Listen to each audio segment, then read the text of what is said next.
What's happening, everybody? Welcome to Drew and A. What is a Drew and A, you're asking yourself? Well, it was born many years ago during the infant stages of social media. I had a Q&A, I named Drew and A. It lay dormant for a while, and recently I brought it back up. I had a Q&A, I drew an A, and the response was huge. It was incredible. It was overwhelming, actually. And I noticed the questions were not just wrestling based. They were very outside the box. They were very weird at times. And I thought, hey, I'm weird. I'm outside the box. There's something to this. And that's where this thing came around. I thought, how can I talk to some interesting people about some interesting topics? And this is the platform we're going to do it on. Today is the official relaunch of Drew and A. So everybody, let's get mental. And the first couple of lads I'm going to talk to, isn't reaching too far outside the box. I think it's a good starting point for Drew and A, and I'm very interested to find out how they reached the top of the bodybuilding world. So, without further ado, the stars of Generation Iron 4, Natty for Life, Kai Greene, and Michael Hearn. What's up, guys? What's good? Good morning. How's it going? There we are. Oh, feeling fresh as a daisy. We both on there? Let's see. We're Kai good. There's Mike right there. Fantastic. Let me get right into it. Checked out the documentary last night. My wife and I had a watch. Thank you all for the link. I found it really interesting, watching the world of natural bodybuilding, how much hard work and dedication really goes into it. There was an interesting tagline in there that caught my attention more than anything, that you can apply to any aspect of your life. If you want to succeed at something, you've got to work your ass off. It's as simple as that. And I guess that another thing that stood out to me was everyone in it. This is not something they took up last week or last year. This is a lifelong passion. Everybody has always loved, bodybuilding, always been all about it. It made me think about when I was a kid in Scotland. The first time I saw wrestling, I was at my cousin's hiding behind the couch, and I was captivated by these larger than life performers. And I thought, this is what I'm going to do. I must have been about 5-6 years old at the time. I'm kind of curious for you guys, when was that moment you thought, this is it for me? Bodybuilding is the avenue I'm going down. This is my passion. For me, it was 9 years old.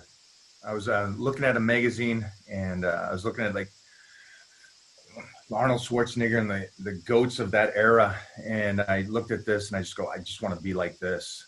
These superhero looking men is what I was hooked from 9 years old, started training. I was like you. It's interesting. You find people that have that passion from such a young age. There's nothing that stops them like that. You know what? I have to piggyback on everything that the two of you have said. I think I was a little younger than, I was about 9. And I think it was around that time I remember seeing a martial arts film. And featured in the film were these, what looked like 4- and 5-year-olds that were miniature sized, but they were already elite level martial artists. And I think it was some kind of film with the Shaolin Buddhist temple vibe in the background. But I remember thinking, wow, I would love to be really, really, really good at something like this. And when I got a chance to see these young people that were obviously, in common with an age that we had an age in common, but were already what looked like elite level practitioners, I remember thinking, wow, man, I want to be able to do something like that. And by the time I was 9, I started to think that I was probably getting a little too old. So I need to start working now. I need to find something and get involved and get very, very serious about it, in order to be good. Well, I think it makes a big difference, when you find that passion early on, and dedicate your life to it. I think it's interesting. I don't know if you all know my story. This was always my passion. I got signed to WWE from Scotland at 21 years old, the first ever Scotsman signed. I spent 8 years there, but I was fired. And the truth is, it was kind of on me. I had to look myself in the mirror and realize that I lost perspective. Forgot this was the dream. I wasn't giving it my all, inside the ring, certainly not outside the ring. And I realized that I had a really negative kind of mindset. I was really blaming everything around me for my lack of success. And that time outside the company, I really developed myself, went from a boy basically to a man. I'm kind of curious what you all think with regards to mindset and success, how important that is. Because I know for me personally, I had to completely change my mindset to become the man I am today. first off, that gave me tingles just because you got to where you wanted to get to. And then in a sense, you had to change to hold on to it. That's that struggle. I think we all go through that struggle. I know I've gone through that struggle. And mindset, I think Kai will agree, but it's mindset when you're living a dream has to be key. It has to be the number one. Genetics is a given. I've seen people with genetics waste it. Talent, I've seen them waste it. But with the mindset, man, it's mostly from such young ages that we did this to keep that fight alive and to not let anything come in our way, including ourselves and our own bumps in the roads of us being self-sabotage kind of maybe at times. So I've gone through it many times, and I had to grow up and go, I got to change who I am if I'm going to continue this path. Yeah, I can definitely relate to that idea. Mind is everything.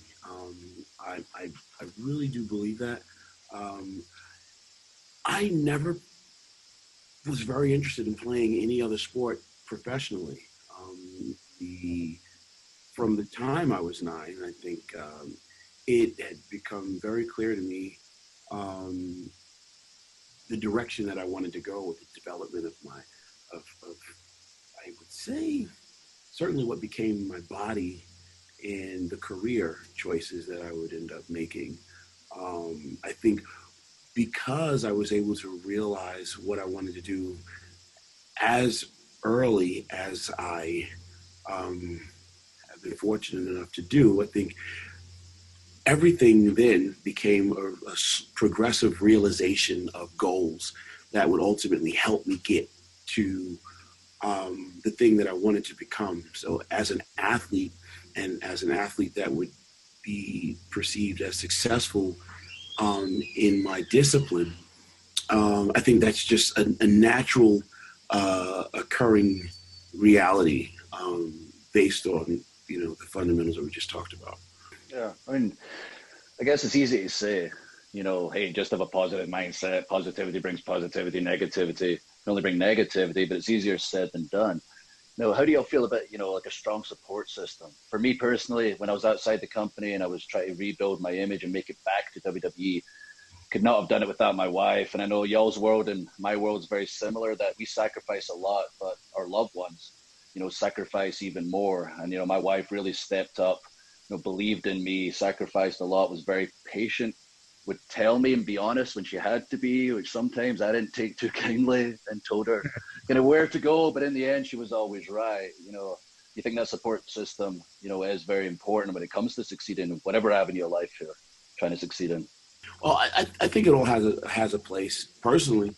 But I a lot of times I think I feel less inclined to say that to like the up and coming enthusiasts and the champions of tomorrow, or people that were probably where I was 15 or 20 years ago. I think all too often it can become very easy to look at things that we don't have when we don't have them, and identify those things as being the things that we need, and sometimes make the idea of their importance more than what it should be. I think that the personal responsibility aspect of this thing starts with you and ends with you. I think that, before a family member, a friend, a support system can develop around you, or before you can even begin to do the work that will allow a effective support network to kind of be developed around you, one thing you have to be very, very good at is being able to rely on yourself, be very clear about what you want to do, and be very, very, very, very, very, very bullheadedly committed to doing that, even when, it seems like it may not be the success that you dream it to be in the process. You both said something that's interesting, because you had people in your life, and then Kai goes, it's got to be the self, which I agree. For me, when I dropped and I hit rock bottom, it was because of the passing of my mother. And it was the combination of, I got to continue to live my dream and stuff, but that the pain of losing my father at the same time came up. And so I'm without both parents and I'm hurting. And didn't have a lot of close friends, more of a lone wolf kind of situation. But I did have a friend that just made one call, and Josh Barnett, UFC heavyweight champ at the time, and he just kind of said, do this for your last name.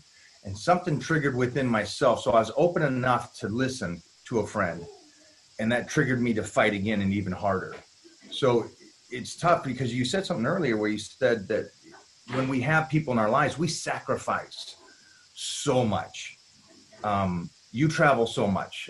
Kai and I travel so much, and our support team has to be okay with that traveling and the time we're away and how much we give to our careers. So I think the support crew is huge in the sense of we have to be kind to them as much as they support us in our dreams. Because somebody that lives a dream, it's harder on the family or relationship or friends because of the fact you're not a 9-to-5. You know, you can go somewhere, you come back. Everybody understands that. But when you're living a dream, you're giving up so much more. You're giving up the parties on Friday and Saturday night, or the friends get together, or this or that, because you got to get regrouped for Monday again, or the next trip. So it's a tough thing. And that support group is, I think, huge. And I didn't find something like that until later in life. So I think it heightened me when I finally had a solid team around me. It heightens you. Well, it's interesting. Like, I think, you know, for me personally, listening to both y'all's answers, I think to be at the top level, it does take, for me anyway, it took that strong support system and I guess that personal accountability, the combination of both, to truly succeed at the top level. And hearing your story, you know, I didn't know, you know, about losing your mother and your father. That was certainly a downturn in my life, in my career. When I was 25, 26 years old in WWE, I lost my mother, and that's when things spiraled out of control. And that's when the partying was escalating. I didn't really have anybody, you know, in my corner to tell me, Drew, you've got to get yourself together. And I was hiding a lot of things. And it took meeting the girl who then inevitably became my wife to really step up and tell me, like, hey, you're going to end up in a bad place. You're going to lose everything, not just professionally, but personally too. So that's interesting. I can relate with you on that aspect, because that's the same time that I fell. And you go into such a dark hole, and you yourself have to kind of pull yourself up, but that support team that's there to help you, man, that's a huge thing. And that's cool that you guys went through that and you stayed together. I lost pretty much everybody around me at that time, which was not what I want people to do. You know, when they drop like that, hopefully they hold on to that support group that was there for them.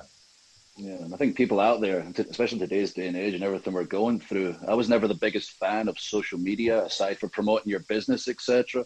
And some people might not have anybody out there. And I've been doing a lot of talking about mental health with a lot of individuals and a lot of groups, where I'm trying to let everyone know it's okay to not be okay. It's okay to reach out, even if it's on social media. I've seen some incredible things on social media during this pandemic, which changed my opinion of social media in general, where people have asked for help, people around them have lifted them up. And it's really been incredible. So anyone out there who feels like there's no one to turn to, there is. Just there's private numbers you can reach out to anonymously. You can reach out on social media, just tell somebody, and trust me, like, it's always a light at the end of the tunnel. And that's really cool. All right, I'm kind of curious myself. What's the most important factor in bodybuilding? Is it genetics, food, or mindset? No genetics. Throw it out the window. Yeah, thank you. Throw it out the window. Genetic, because the truth is, people that have great genetics don't a lot of times know that they do until they put in some work. You know, it just doesn't happen. You know, even people that talk about having these great genetics. Oh, you have great genetics. Listen, a lot of times, man, that genetics answer becomes the scapegoat and the excuse. Oh, well, you know, I can't really diet really hard, you know, because I just don't have the genetics for it. You know, I remember being a young man coming to the gym, teenager, preteen, trying to learn how to train. And I remember the so-called very knowledgeable training people saying, oh, yeah, well, you know what, you're a black man. You know what, you don't even need to train calves because black men don't have calves. So don't even worry about training those. Just like think about your arms and your chest, you know, and you should be okay. You know, you have good genetics in that department. Don't worry because you're black. And the truth is, that's probably the most ignorant thing a person that I thought was so learned. What they were going to do was they were going to pass on to me their already limiting beliefs. My point it was not genetics. And if I would have worried about genetics or listened to anyone that supposedly was more knowledgeable than me when it came to the idea of genetics, well, I wouldn't have what I have. I wouldn't have even been able to look, and I wouldn't have been able to discover what I've discovered in myself.